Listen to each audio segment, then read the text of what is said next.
trees. Ocala's largest selection. You buy a large tree, 4 to 6 feet, Bob's super low price of $49.99, and then you get another one just like it for half price. Did we say Bob has trees? You better believe it. While you're there, be sure to check inside the greenhouse on their indoor foliage at 20% off and bird baths at 10% off. Get on over to Bob Wine's Camellia Garden, Southeast 38th Street, daily till 4, Saturdays till 3. They're in the same blooming location for going on 70 years. Now you've done it. Have you lost your mind? He's back. And you're listening again. A legend in his own mind. Don't believe me? Just ask him. Here's Tom Schmitz live on WOCA. The Source. Welcome back to Ocala Talk. Hour during the break to make sure that we got in touch with our interview, because it's going to be a great interview, because it touches on something that I think sometimes we put in the back of our mind, because it's been 40 years since we had that fateful time where we learned that there was a virus that were killing homosexual men, and only homosexual men is what we thought in 1981. Well, 40 years later, we know it kills anybody who comes in contact with it without treatment. But treatment has come so far in the last 40 years, but statistics say it's still an issue, and I'm talking about HIV. Florida led the nation in 2019 with the number of new HIV cases at 4,387 cases. That's 23.7 cases per 1,000 people in Florida. And Miami-Dade was the county with the highest in Florida. So it's still something very prominent in our everyday life. And on the phone with us is Dr. Kimberly Smith. She's the head of research and development at Vivid Healthcare, who began her career at the start of the HIV crisis. Doctor, good morning to you. Good morning. You know, I vividly remember I was a 15-year-old kid, hormones running 90 miles an hour, and we had a health teacher who later on in life we found out was a homosexual male, but he actually took a day out of our time and told us, kids, you don't understand how important this disease is and how it's going to go. And so I got lucky that an adult who saw the seriousness of HIV 40 years ago talked to our class about it. But I think it's one of those diseases that because it can be controlled so easily now, people don't think it's as serious as they did 40 years ago. Is that how it seems to you? Well, thank you for the question, and good for you that you had someone talking to you about it when you were, when you were a teenager.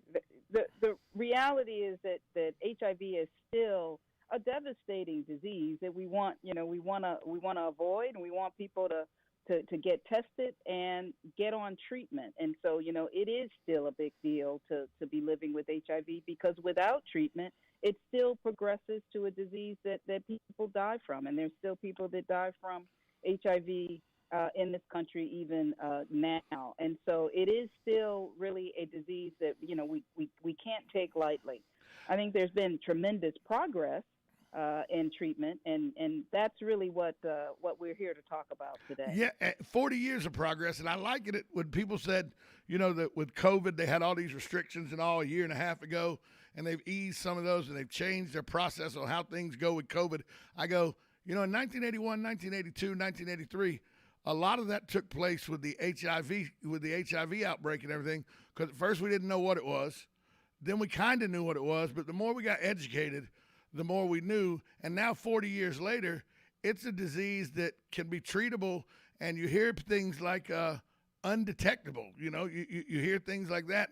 Tell us where we are 40 years later, from the diagnosis when it originally happened in 81 to where we are now, because in 81 it was a death sentence. There was no ifs, ands, or buts about it. It was a death sentence. Tell us where we are now compared to where we were then. Well, so, when we first found out about HIV, as you mentioned, yes, people, if you acquired HIV, the disease progressed from HIV to AIDS, or acquired immune deficiency, where their immune system was weak and they became vulnerable to different types of infections and cancers, and ultimately, in most cases, died of the disease without treatment. In the mid-1990s, we had treatments, combinations of treatments that could control HIV, but they were complicated. In many cases, individuals needed to take a handful of medicines multiple times a day, and they had really tough side effects. And so, the progress now is that individuals can take as little as one pill a day.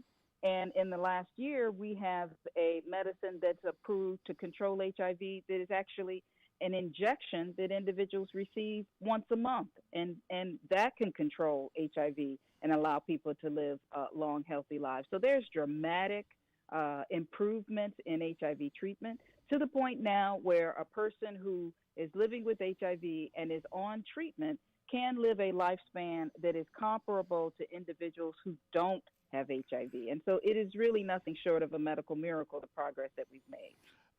When you hear HIV, I bet a lot of people, they won't publicly say it, but they still have the connotations of it only affects homosexuals. Tell people how wrong they are if they still have that archaic thought process in their mind. No, that is wrong. So, HIV can be acquired through sexual activity of any type, and it also can be acquired through intravenous drug use. And so the notion that it is any particular population is wrong. And so, anyone who's sexually active certainly is potentially vulnerable to HIV, and that's why we encourage everyone to get tested. And that's the recommendation from the CDC and other groups, that individuals would routinely get tested for HIV, not wait for symptoms, but actually get tested because of the possibility they could have come in contact with HIV sometime in the past. And it's so important to get it tested because, again, those treatments are so good nowadays that, again, people can live a normal, healthy life. And if you're on HIV treatment and your viral load is suppressed, meaning that you're routinely taking your medicines, you're not missing medicines, you get your viral load undetectable, you don't transmit to your sexual partners. And so that's something called U equals U, or undetectable equals untransmittable. And so that's really, really important because, as you mentioned, HIV has come with a whole lot of stigma. And so the ability to know that individuals who have HIV and are on medicines don't transmit to their partners is a really important piece of information. You just came back in July from the International AIDS Society Conference. What were some of the new data from that conference that you see as game changers and can help moving forward? Well, we shared data on a couple of our products that I think is particularly important. One is a medication called Dovato. And so Dovato has two medications, and those two medications control HIV. And the reason why that's important is that most of the treatments for HIV are 3 or 4 medicines needed to keep it under control. And so we've showed that those two medications can control HIV as well as 3 or 4 drug regimens. And that's particularly important if you think about people being on medicine over the course of decades. If you can reduce the number of medicines they need to take by a third or maybe even a half, that may hopefully reduce the number of side effects that they have. And so that's a particularly important option. And so people should talk to their doctors about whether or not something like Dovato might be a good option for them, because only their doctor can determine if that's a good option for them. The second medicine that we presented data on is something called Cabenuva, and that's the one that I mentioned, where you need to take treatment only once a month in the doctor's office. So a person goes into their doctor's office, they receive 2 injections, and then they don't need to think about their HIV or take medicines in between, and they come back to their doctor's office a month later and get their next dose. And so we've reduced HIV dosing days from 365 a year to only 12 a year. Again, so something that they could talk to their doctor about whether or not either one of these might be a good option for them. We're talking with, excuse me again, Dr. Kimberly Smith. Dr. Smith, is there, we hear about undetectable, we hear about medicines that help you control HIV. Is there a light at the end of the tunnel? Is this a disease that ultimately you have faith will have an actual cure, a cure, not just something that makes you undetectable, not something that makes you handle it, but is this a virus? Is this HIV? Does it look like that there's light at the end of the tunnel and there may be a cure down the road? Well, first let me just say how important it is that actually there's treatment that can control it. And so that's as I mentioned, sort of a medical miracle. Huge deal. Can we get to a cure? There are a lot of folks working on cures.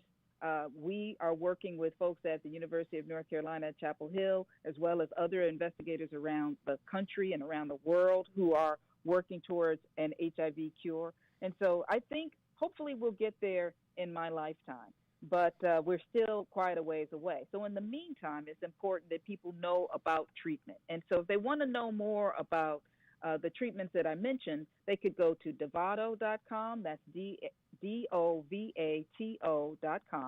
or Cabenuva, CABENUVA.com. Either one of those sites could tell them more information about those medications, and of course they can talk to their doctor about treatment options. And so I think we've made tremendous progress. It's very exciting to see where we are, and hopefully one day we'll get to a cure, but in the meantime, treatment is the way to go. Dr. Kimberly Smith, she's come on with us to talk to us about 40 years of HIV, the progress that's been made. Doctor, thanks so much for taking time out. Thank you for having me. We'll be right back on WOCA. You're listening to 1370 AM, 96.3 FM. The Source.